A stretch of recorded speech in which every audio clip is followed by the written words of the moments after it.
সুন্দর আরও একটা নতুন দিনের শুভেচ্ছা জানিয়ে শুরু করছি আজকের দিনের ব্লগটি। তো হ্যালো ফ্রেন্ডস, আসসালামু আলাইকুম। আমি শাহানাজ অ্যানিস হোম বিউটি চ্যানেলে আপনাদের সকলকে ওয়েলকাম করছি।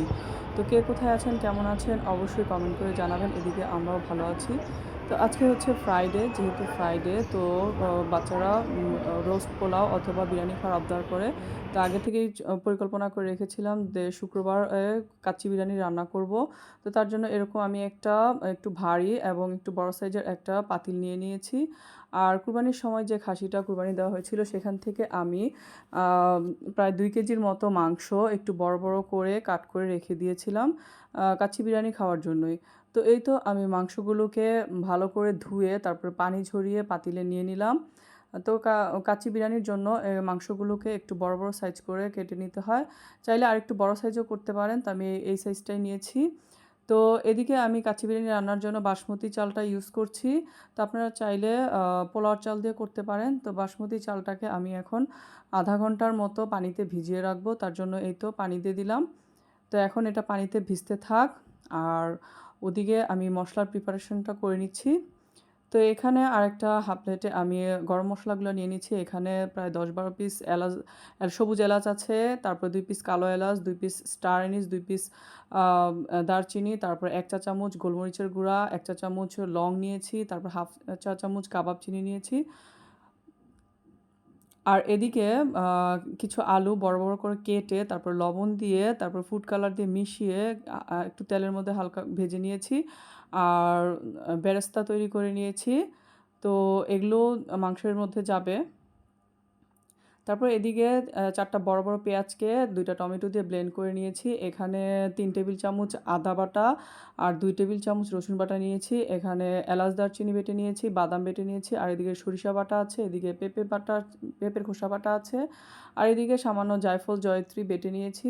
আর আছে আলু বোখরা। আর এদিকে কয়লার টুকরা রেখেছি। আর এখানে টক দই বানিয়ে রেখেছি, আমি এটা ঘরে তৈরি করেছি। আর এদিকে প্যাকেটের মশলা নিয়েছি রাঁধুনির, আর এখানে গুঁড়া মশলা আছে। তো এখন মাংসর সাথে আস্তে আস্তে করে মশলাগুলো মিশিয়ে নিব। তো প্রথমে আমি পরিমাণ মতো লবণ দিয়ে দিচ্ছি। যেহেতু 2 কেজি মাংস নিয়েছি তাই 2 চা চামচ আমি লবণ দিয়েছি। আর সাথে পেঁপে বাটাটা দিয়ে এখন খুব ভালো করে মিশিয়ে নিব। তারপরে টক দই এখানে আধা কেজি পরিমাণ আছে, তার থেকে আমি 3 ভাগ টক দই দিয়ে এটাকেও ভালো করে মিশিয়ে নিব।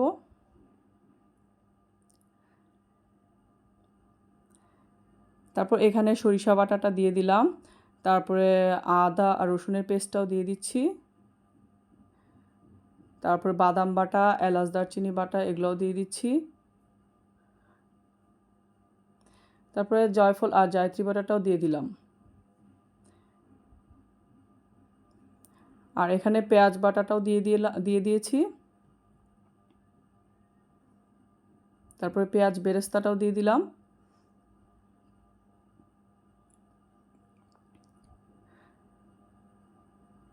কাচ্চি রান্নায় ম্যারিনেশনটা খুব ইম্পর্টেন্ট। তো এখানে মশলাগুলো মাখিয়ে খুব ভালোভাবে ম্যারিনেট করতে হবে এবং এটাকে প্রায় 1-1.5 ঘন্টা রেখে দিতে হবে মাখিয়ে মশলাগুলো। তারপরে গিয়ে মাংসের ভিতরে কিছুটা মশলা ঢুকবে। তো এদিকে আমি গরম মশলাগুলোও দিয়ে দিচ্ছি। অনেকে দেখা গিয়েছে সারারাত মশলা মেখে রাখেন। তো সারারাত রাখা লাগবে না। এভাবে 1-1.5 ঘন্টা কিংবা 2 ঘন্টা মাখিয়ে রাখলেই হবে। এদিকে আমি প্যাকেটের মশলা থেকে আধাটা প্যাকেট মশলা এখানে দিয়ে দিলাম। আর পেঁয়াজ বেরেস্তার যে তেলটুকু ছিল সেখান থেকে আমি 3 ভাগ পরিমাণ তেল এখন দিয়ে দিচ্ছি। বাকিটা চালের জন্য রেখে দিব।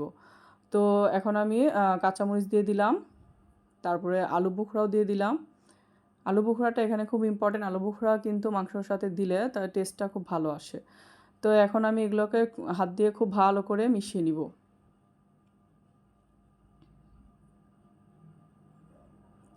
এখন আমি গুঁড়া মশলাগুলো দিয়ে দিব। তো ঝালের জন্য এখানে গুঁড়া মরিচ দিয়ে দিচ্ছি 2 চা চামচ। ঝালটা আপনাদের আন্দাজ মতো দিবেন। আর এখানে 2 চা চামচ ধনিয়া গুঁড়া দিয়ে দিলাম।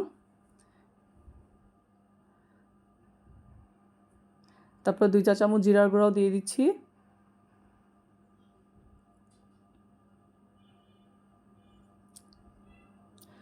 তারপর সামান্য পরিমাণ চিনি দিয়ে দিলাম।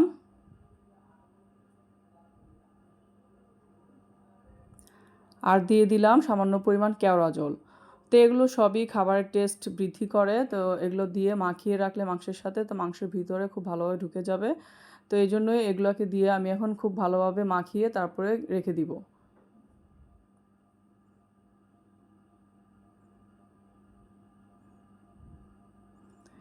তারপর আমি আগে থেকে ১ বাটি দুধ ঘন করে জাল দিয়ে রেখেছিলাম, সেই দুধটাও দিয়ে দিলাম। আপনারা চাইলে পাউডার দুধও ইউজ করতে পারেন এখানে। তো এদিকে আমি চুলায় কয়লাগুলোকে একটু পুড়িয়ে নিচ্ছি। তো কয়লাগুলো এরকম লাল লাল হয়ে গেলে একটা বাটিতে নিয়ে তারপরে হাঁড়ির মাঝখানে বসিয়ে দিব। তারপর এতে সামান্য পরিমাণ ঘি দিলেই দেখবেন কি পরিমাণ ধোঁয়া ওঠে।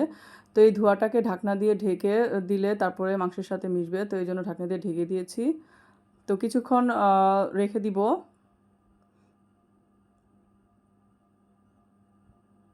কয়লার ধোঁয়াটা কিন্তু একটা রেস্টুরেন্টের ফ্লেভার আনে, তো কয়লাটা এভাবে দেওয়ার চেষ্টা করবেন। তারপর এদিকে যে তেলটা রেখে দিয়েছিলাম সেটার সাথে দুধ মিশিয়ে নিয়েছি আর ফুড কালার মিশিয়ে নিয়েছি। তো আপনারা চাইলে জাফরান দিতে পারেন, তো আমার কাছে জাফরান ছিল না তাই আমি ফুড কালার ইউজ করছি। আর এদিকে আমি ইনস্ট্যান্ট মাওয়া বানিয়ে নিচ্ছি। তো ইনস্ট্যান্ট মাওয়া বানানোর জন্য আমি এখানে 3 টেবিল চামচ পরিমাণ গুঁড়া দুধ নিয়ে নিয়েছি আর 1 টেবিল চামচ পরিমাণ ঘি নিয়ে খুব ভালোভাবে মিশিয়ে নিচ্ছি। তো এভাবেই কিন্তু ইনস্ট্যান্ট মাওয়া তৈরি হয়ে যায়। আর এদিকে বেরেস্তা দিয়ে একটা মিক্সচার তৈরি করে নিচ্ছি। তো বেরেস্তার সাথে কিছু পরিমাণ কিশমিশ আর চিনি নিয়েছি সামান্য, আর যেই ইনস্ট্যান্ট মাওয়াটা তৈরি করেছি সেটাও মিশিয়ে নিচ্ছি। তো এগুলো সব চালের সাথে যাবে। আর একটু কেওড়া জলও দিয়ে দিচ্ছি। তো এগুলো হচ্ছে চালটাকে সিদ্ধ করে তারপরে তার উপরে দিতে হবে, তার জন্য এগুলো আগে রেডি করে রাখছি।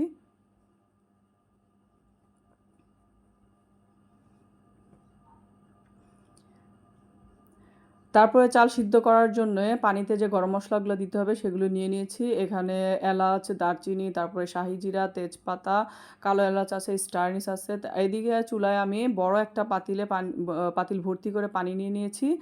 আ আর এতে গরম মশলাগুলো দিয়ে তারপরে ভালো করে পানিটা ফুটাতে হবে। তো চালের জন্যে পানিটা একটু বেশি পরিমাণে নিতে হবে। যে পরিমাণ চাল নিব তার থেকে ৪ ভাগ পরিমাণ পানি বেশি নিব। তো এভাবে চালটা সিদ্ধ করলে চালটা খুব ঝরঝরে হবে। আর এদিকে চালটাকে ধুয়ে আমি পানি ঝরিয়ে নিচ্ছি।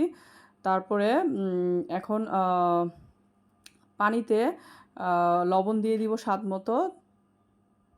তারপরে অল্প পরিমাণ সয়াবিন তেল দিয়ে দিব। তেল দিলে চালগুলা খুব ঝরঝরে হয়, তো তার জন্যই তেলটা দেওয়া। তো এগুলো দিয়ে নেড়েচেড়ে দিব। তারপরে এদিকে পাতিল সিল করার জন্যে আটার ডোটা রেডি করে নিব। এখানে ০.৫ কেজি পরিমাণ আটা নিয়েছি আর অল্প অল্প করে পানি মিশিয়ে তারপরে এটাকে ময়ান তৈরি করে নিচ্ছি। তো এটাকে এটাকে এমনভাবে তৈরি করতে হবে যেন আটাটা স্টিকি হয়। তো খুব বেশি শক্ত করা যাবে না। তো এদিকে আমি চালগুলোকে পানির মধ্যে ঢেলে দিলাম আর একটু নেড়েচেড়ে দিচ্ছি। তো চালগুলাকে খুব একেবারে ফুল সিদ্ধ করা যাবে না। এটাকে 60 থেকে 70% সিদ্ধ করতে হবে। তো এর জন্য পানিটা বলক আসার পর ৪-৫ মিনিট রেখে তারপরে পানিটা ঝরিয়ে নিতে হবে। এদিকে আমি গোলাপের পাপড়ি দিয়ে দিলাম, এটা অপশনাল। এটা আপনারা চাইলে দিতেও পারেন, নাও দিতে পারেন। তো এদিকে আমি এই তো চালটা সিদ্ধ হয়ে গিয়েছে, তো এখন আমি চালটাকে ছেঁকে নিব। তো এখন হচ্ছে লেয়ারের পালা। তো লেয়ারিংয়ের জন্য এদিকে যে আমি আলুগুলো ভেজে রেখেছিলাম সেই আলুগুলো মাংসের উপরে ছড়িয়ে দিয়েছি। তা আলুগুলো ঠিক মাংসের মাঝখানে দিতে হবে, সাইডে দিলে কিন্তু যখন কাচ্চি কাটা হবে তখন কিন্তু আলুগুলো কাটা পড়ে যাবে, এই জন্য মাঝখানের দিকে দিতে হবে। আর উপরে আমি যে বেরেস্তার যে মিক্সচারটা তৈরি করেছিলাম সেটা দিয়ে দিলাম। তারপরে চালগুলো দিয়ে দিচ্ছি। তো আমি চালটাকে ২টা লেয়ারে দিব। তার জন্য ১ম লেয়ারে আমি অর্ধেক চাল দিয়ে দিচ্ছি আর যে গরম মশলাগুলো দিয়েছি সেগুলো আমি ফেলে দিচ্ছি। এগুলোর আর প্রয়োজন নেই, আসলে পানির সাথেই এর নির্যাসটা মিশে গিয়েছে। তো এইজন্য আমি গরম মশলার যে ইয়াগুলো ছিল সেগুলো আমি ফেলে দিয়েছি। আর এদিকে ১ম লেয়ারে আমি উপরে ১ম বেরেস্তার যে মিক্সচারটা আছে সেই মিক্সচারটা দিয়ে দিলাম। তারপরে দিয়ে দিলাম কাঁচামরিচ। তারপর আলু বোখরা দিয়ে দিয়েছি আর যে তেলের সাথে দুধের যে মিশ্রণটা ছিল সেটাও দিয়ে দিচ্ছি। তারপরে একটা হাতাখুন্তির সাহায্যে একটু ফাঁক করে দিচ্ছি যেন বাষ্পটা উপরে উঠে আসতে পারে। তারপরে সামান্য পরিমাণ কেওড়া জল দিয়ে দিচ্ছি।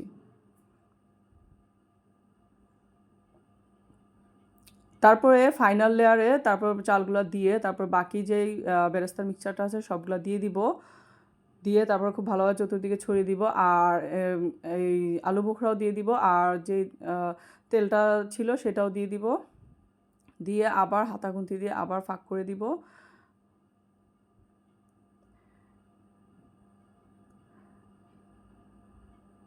তারপরে একটু কেওড়া জল দিয়ে দিলাম, কাঁচামরিচও দিয়ে দিলাম। এখন হচ্ছে পাতিলটা সিল করার পালা। তো এই তো যে আটাটা মাখিয়ে রেখেছিলাম সেটা দিয়ে পাতিলের চারদিকে এভাবে সিল করে নিব।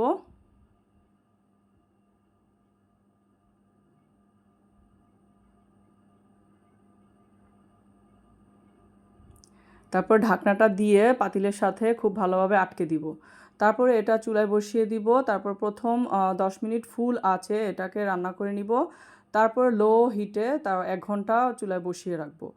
তো এই তো 1 ঘন্টা হয়ে গিয়েছে। তারপরে আমি এই তো পাতিলটা খুলে নিচ্ছি, ঢাকনাটা খুলে নিচ্ছি। তো একটা নাইফের সাহায্যে। তো এই তো দেখুন আমার কাচ্চি রেডি হয়ে গিয়েছে। তো এখন আমি এর উপরে ঘি দিয়ে দিব। তো ঘি আমি এর আগে দেইনি, কারণ ঘিটা এর আগে দিলে ফ্লেভারটা অত ভালো পাওয়া যায় না। তো রান্নার পর এইভাবে ঢাকনা খুলে যদি ঘিটা দেওয়া হয় তো ফ্লেভারটা খুব ভালো আসে। তো এই জন্যই ঘিটা আমি এখন দিচ্ছি। তারপরে ঘিটা দিয়ে আমি কিছুক্ষণ ঢাকনা দিয়ে রেখে দিব। তো এই তো আমার কাচ্চি রেডি হয়ে গিয়েছে। তো এখন আমি কাচ্চিটা কেটে নিচ্ছি। তো আমি দেখিয়ে দিচ্ছি কাচ্চিটা কিভাবে কাটতে হয়। এই তো দেখুন ভাতগুলো কি পরিমাণ ঝরঝরে হয়েছে, কোনো ভাতই কিন্তু গলেও যায়নি কিংবা ভেঙেও যায়নি। তো খুব সুন্দর হয়েছে। আর এদিকে দেখা গিয়েছে মাংসগুলোও খুব ভালোভাবে সিদ্ধ হয়েছিল। তো এই তো আমি কাচ্চিটা সাইড থেকে কেটে নিচ্ছি। তো খুব সাবধানে করতে হবে যেন হাতে ভাপ না লাগে। তা আমি একটু সার্ভ করে দেখিয়ে দিচ্ছি। এই তো মাংসগুলোও কিন্তু খুব ভালোভাবে সফট হয়েছিল এবং আলুগুলোও খুব ভালোভাবে সফট হয়েছে, একটা কোনো কিছু ভেঙে যায়নি এবং এটার টেস্টও কিন্তু খুব ভালো হয়েছিল। তো এই তো আমরা এখন পরিবারের সবাই একসাথে খেয়ে নিচ্ছি। তো সাথে কাবাবও নিয়ে নিয়েছিলাম, আর ছিল পেঁয়াজ আর কাঁচামরিচ। তো এই তো আমরা খাবারটা খেয়ে নিই। খাওয়া দাওয়া শেষ করে বারান্দায় এসে দেখি বাইরে বৃষ্টি পড়ছে। তো ভালোই হলো, একটু ঠান্ডা ঠান্ডা হলো। তারপরে বিকেলের দিকে আমার ছোটো মেয়ের আবদারে তো একটা কেক বানিয়ে নিলাম। তো আমার মেয়ে খুব করে বলছিল যে কেক খাবে, তার জন্যই আসলে কেকটা বানানো। তো কেকের রেসিপি আমি আর শেয়ার করছি না, কারো লাগলে কমেন্ট করে জানাতে পারেন। তো এই তো আমরা নাস্তা হিসেবে বিকেলের এই কেকটা খেলাম। আর দেখুন কেকটা কত সফট হয়েছিল, আর খেতেও কিন্তু টেস্টি হয়েছিল।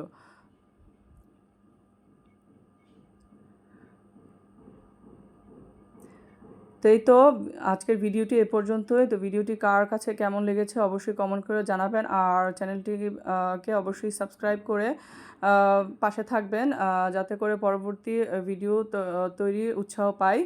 তো সবাই ভালো থাকবেন, সুস্থ থাকবেন, আর আমাদের জন্য দোয়া করবেন। আর আজকের মতো এখানেই বিদায় নিচ্ছি। তো আসসালামু আলাইকুম, আল্লাহ হাফেজ।